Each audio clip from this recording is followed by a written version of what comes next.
Union territory Jammu Kashmir के अंदर अलग अलग हिस्सों में, अलग अलग डिस्ट्रिक्ट्स के अंदर, अलग अलग ब्लॉक्स के अंदर, या यूं कह लीजिए कि डिस्ट्रिक्ट हेडक्वार्टर्स के साथ साथ गांव देहात के अंदर भी, या बहुत सारे एरियाज़ हैं जो शहर के बिल्कुल साथ हैं, ना पूरे वो गांव में आते हैं ना वो शहर में आते हैं। उन इलाकों के अंदर बहुत सारी ऐसी लैब्स हैं जहाँ पर रूटीन वाइज आप चेकअप करवाते हैं, और मेडिकल चेकअप करवाने वाले लोग और ख़ास तौर से अलग अलग बीमारियों में जो लोग मुब्तला हैं, इस वक्त भी कई बीमारियों से जूझ रहे हैं, उन सभी लोगों को अगर कहीं पर टेस्ट करवाने हों तो सबसे ज़्यादा अगर हेल्थ डिपार्टमेंट के साथ जुड़ा हुआ कोई लैब काम करता है तो वो डायग्नोस्टिक लैब है। वो लैब्स जो अलग अलग हिस्सों के अंदर काम आज के वक्त में भी करते हैं। और अब सवाल बड़ा ये है कि सरकार ने हाल ही में कुछ नए रूल्स फ्रेम किए हैं। क्या वो रूल्स और रेगुलेशंस इम्प्लीमेंट करने के बाद एक बड़ी तादाद में, बड़ी संख्या में जो यूनियन टेरिटरी के अंदर या यूं कह लीजिए कि केंद्र शासित प्रदेश में जितने भी लैब्स इस समय काम कर रहे हैं वो बंद हो जाएंगे? कुछ ऐसा महसूस हो रहा है। बहुत सारे होंगे, सारे बंद नहीं होंगे, लेकिन बहुत सारे हो सकते हैं। उसमें बहुत सारी वजूहात है, कुछ टेक्निकलिटीज़ है जिनको मैं बारीकी से आपको समझाने की कोशिश करूँगा। पहला तो ये कि सरकार ने जो रूल्स फ्रेम किए हैं वो ये हैं कि हर लैब के अंदर कम से कम एक डॉक्टर, डायग्नोस्टिक लैब्स जितनी भी हैं, कम से कम एक एमबीबीएस डॉक्टर होना चाहिए। यानी आप जब बेसिक टेस्ट भी करते हैं तो उन टेस्ट को यूं ही कोई आपको जो टेक्नीशियन वहाँ पर काम करने वाला है, कोई भी फार्मेसी करके बैठा है, कोई भी मेडिकल के शोबे से वाबस्ता जो जानकार है, तो वो उठा के साइन कर देगा, आपके टेस्ट कर देगा। ऐसा नहीं होगा, गलत नहीं होगा, लेकिन लापरवाही सरकार समझती है कि ये भी होती है, इसलिए वो इतना बड़ा कदम उठा रही है। इस कदम से क्या होगा कि बेसिक टेस्ट पर भी आपके जो उस पर साइन होने चाहिए उस रिपोर्ट पर, वो एमबीबीएस डॉक्टर से कम नहीं होने चाहिए।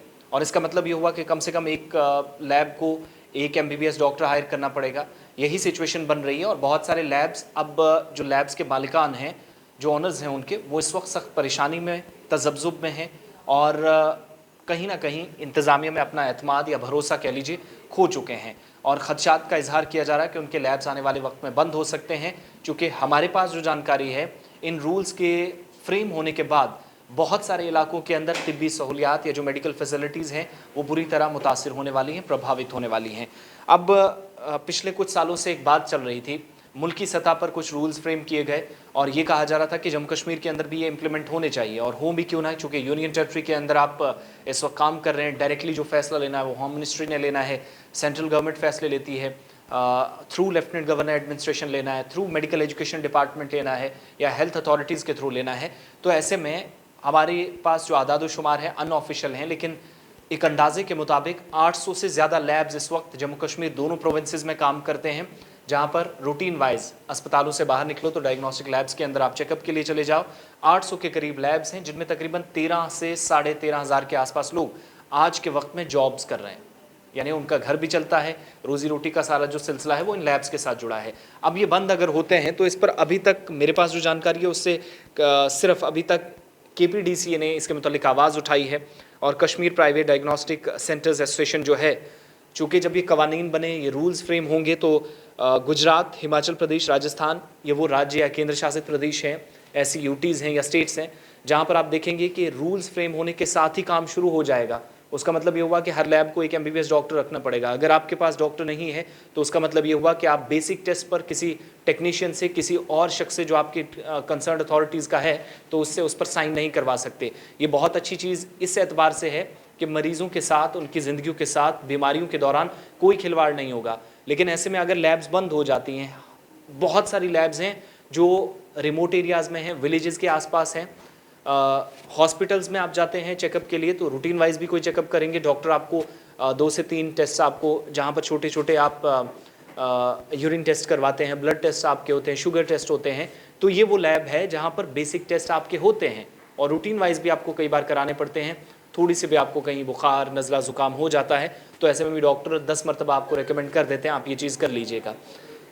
अब परेशानी यह है कि यूनियन टेरिटरी के अंदर सबसे ज़्यादा जिन चीज़ों पर इन्हिसार है, वही अगर कहीं क्लोज़ हो जाए, क्लोज़र की तरफ जाए, तो फिर हम कहाँ जाएँ? ये मरीज़ों और तीमारदारों का सवाल है, और जायज़ भी है।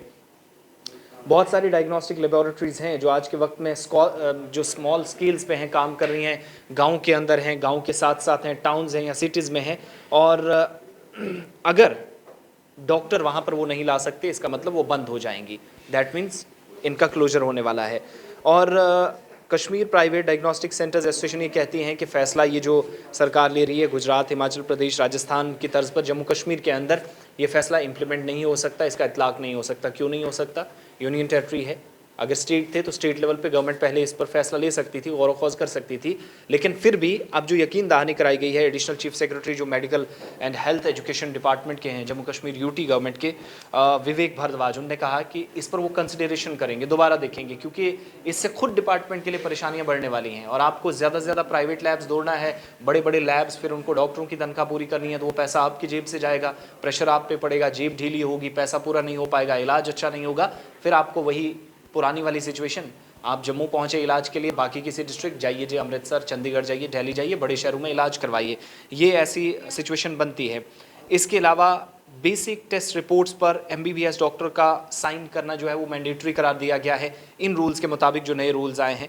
और फैसला अनफेयर भी है, लैब्स के मालिकान कहते हैं, लेकिन लापरवाही कोई ना हो इस चीज़ से भी हमें बचना चाहिए। मगर लैब्स को क्लोज़ नहीं किया जा सकता, बहुत सारे लैब्स होंगे, क्योंकि सबके बस की बात नहीं है। एमबीबीएस डॉक्टर को आप वहाँ परमानेंटली ले बिठाएंगे तो 60-70 हज़ार से ज़्यादा उसकी सैलरी उसने वहाँ से आपने मांगनी है। तो ऐसे में बहुत सारे लैब्स जहाँ पर पॉपुलेशन इस तरह की है, लोग गरीबी की सतह से नीचे ज़िंदगी गुजारते हैं, उन एरियाज़ के अंदर आज के वक्त में टेस्ट होना एक आम सी बात है, लेकिन इतने बड़े लेवल पर भी नहीं कि शायद वो अखराजात एक महीने के पूरे कर सकें। होप्स हो कि इसमें कंसिडरेशन जो कहा गया है कि वो करेंगे। और जम्मू कश्मीर नर्सिंग होम्स हैं, क्लिनिकल इस्टेब्लिशमेंट्स एक्ट 1963 है, उसका भी हवाला दिया गया है। और जो प्रोफेशनल्स हैं उनसे ज़्यादा काम लेने की बात हो रही है। तो अगर सिर्फ लैब बंद होंगे, मरीज़ों और तीमारदारों की और सरकार की परेशानी नहीं बढ़ेगी। 13,500 के आसपास नौजवान, इनमें बहुत सारे लोग हैं जो चाय पिलाने वाले होते हैं, बहुत सारे लोग हैं जो सफाई वाले होते हैं, कर्मचारी होते हैं, बहुत सारे लोग होते हैं जो टेक्नीशियंस होते हैं, बहुत सारे लोग होते हैं जो टेस्ट सिर्फ लैब्स के अंदर करते हैं, कुछ लोग वो होते हैं जो मरीज़ के साथ डायरेक्टली डील करते हैं। 13,500 के आसपास। तो क्या सरकार ऐसा कोई प्लान ला रही है?